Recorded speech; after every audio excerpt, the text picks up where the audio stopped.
Chapter 7. The End of Slavery.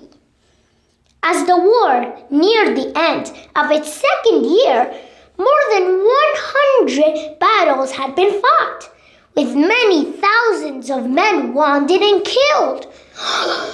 Whoa! And still, neither side was winning. In the north, it became harder and harder to find men who were willing to join the army. And the government was running out of money to pay for the war. The South had broken away to keep slavery. Yet, so far, Lincoln had avoided dealing with slavery directly. Now he realized he had to face the issue. Abolitionists supported the war because they thought it would end slavery. They wanted Lincoln to make it illegal once and for all. But even the North, a lot of people were against this idea. Lincoln was afraid to lose their support, so he hesitated. He wasn't sure that the president had the power to outlaw slavery. He had sworn to protect the laws of the United States, and slavery in the South was legal. The president couldn't just overturn laws all by himself. That had to come from the people. Only the citizens of the country could change the United States Constitution. At last, Lincoln came upon a way to do what he thought was right, and at the same time obey the Constitution.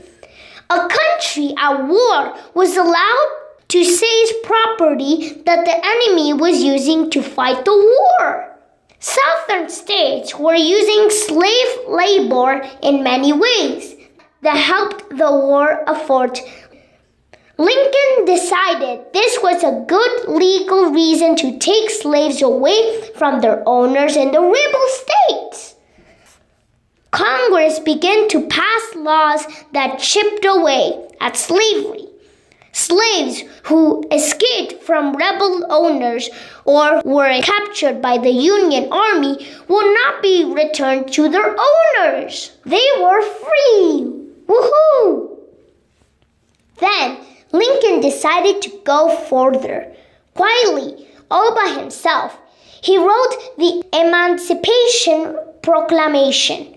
This proclamation did not free all slaves. It was an act of war, and it applied only to Confederate states. In the rebel states, all slaves would be freed forever. Woohoo! But in Delaware, Maryland, Kentucky, and Missouri, slavery remained legal because these states had stayed with the Union. Lincoln was sure that once the nation was reunited, it would be possible to end slavery in the whole country. Woohoo! But that had to be done by Congress. As president, he only had power to act against states that were rebelling. Of course, there was no way to enforce the Emancipation Proclamation until the Union had won the war. Just because the proclamation told Southerners to free their slaves, it didn't mean they would. Lincoln knew this. He said he felt like someone trying to make a law to change the behavior of a comet. But now he had made it clear the Union planned to end slavery for good. When Lincoln talked to his cabinet, he told them he was not asking their advice. He had made up his mind. The act took effect on January 1, 1863. Slaves in the South heard the news. Right away, many of them escaped and went north. The Union Army began to form regiments of black soldiers. As free men, they would now fight against their former masters.